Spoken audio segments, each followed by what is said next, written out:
City India news Telugu, ఇది చీకటి వెలుగు.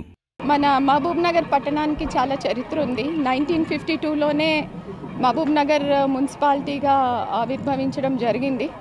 అప్పటి నుంచి అభివృద్ధి చెందుకుంటూ మనకి గ్రేడ్ 2 మున్సిపాలిటీగా, తర్వాత గ్రేడ్ 1 మున్సిపాలిటీగా, తర్వాత స్పెషల్ గ్రేడ్ మున్సిపాలిటీగా కూడా అభివృద్ధి చెందుతూ ఈ మధ్యనే కార్పొరేషన్గా ఏర్పాటు కావడం జరిగింది.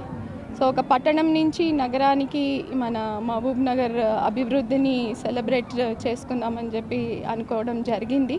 సో మనకి ఈ కార్పొరేషన్గా మారిన సందర్భంగా టౌన్లో మన సిటీలో ఒక స్పెషల్ శానిటేషన్ డ్రైవ్ కూడా మొదలు పెట్టడము, తర్వాత మొత్తం నగరాన్ని కొంత పరిశుభ్రంగా తయారు చేయడంతో పాటు పరిశుభ్రం, పచ్చదనం ఇలాంటివి, తర్వాత నగరంలో ఇతర వసతులు, కనీస సౌకర్యాలు వీటన్నిటినీ కూడా కల్పించడానికి ఇప్పుడు కృషి మొదలవుతుంది.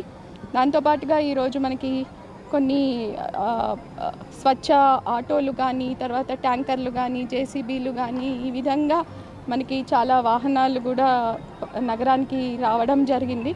సో వీటన్నిటి నేపథ్యంలో ఈ మన మహబూబ్ నగర్ జర్నీని సెలబ్రేట్ చేసుకుంటూ వీటినన్నిటినీ లాంచ్ చేయడంతో పాటుగా నగర ప్రజలకి కొంత ఆహ్లాదకరంగా ఉండడాని కోసమని, ఒక ఫెస్టివ్ అట్మాస్ఫియర్లో దీన్ని చేసుకోవడం కోసం ఈరోజు శిల్పారామంలో మన మహబూబ్ నగర్ నగరోత్సవం అని ఈ కార్యక్రమాన్ని ఏర్పాటు చేసుకోవడం జరిగింది. ఇది ఈరోజు రేపు జరుగుతుంది. దీంట్లో భాగంగా మన నగరంలో ఉన్న బిజినెస్లు, అంటే మన బిజినెస్ మెన్ని, తర్వాత మిగతా ప్రముఖులని కూడా ఇన్వాల్వ్ చేస్తూ ఇక్కడ ఈ శిల్పారామంలో ఒక ఎగ్జిబిషన్ వాళ్ళ ప్రోడక్ట్స్ కానీ, వాళ్ళ ఎక్విప్మెంట్స్ కానీ, తర్వాత ఇలాంటివన్నీ కూడా మన లోకల్గానే అరేంజ్ చేయడం జరిగింది.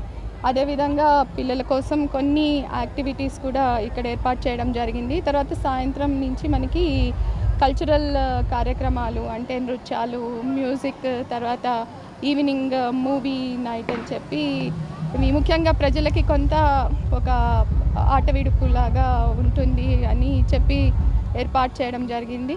సో మన గౌరవ ఎమ్మెల్యే గారు కూడా వచ్చి దీంట్లో ఇంతకుముందే మన ఈ స్వచ్ఛ మహబూబ్ నగర్ డ్రైవ్కి సంబంధించిన వాహనాలని ఫ్లాగ్ ఆఫ్ చేసి మొదలు పెట్టడం జరిగింది. సో మన నగరాన్ని కొంత పరిశుభ్రంగా, పచ్చదనంతో మెయింటైన్ చేయాలి అంటే మొత్తం నగర ప్రజల కోఆపరేషన్ అనేది చాలా అవసరం. దీనికి అధికారులతో పాటు, ప్రజాప్రతినిధులతో పాటు నగర ప్రజలందరూ కూడా ఈ కృషికి తోడ్పడతారని చెప్పి ఆశిస్తున్నాము. ఈరోజు రేపు జరిగే ఈ కార్యక్రమాల్లో పెద్ద ఎత్తున పాల్గొని విజయవంతం చేయాలని చెప్పి ఆశిస్తున్నాను.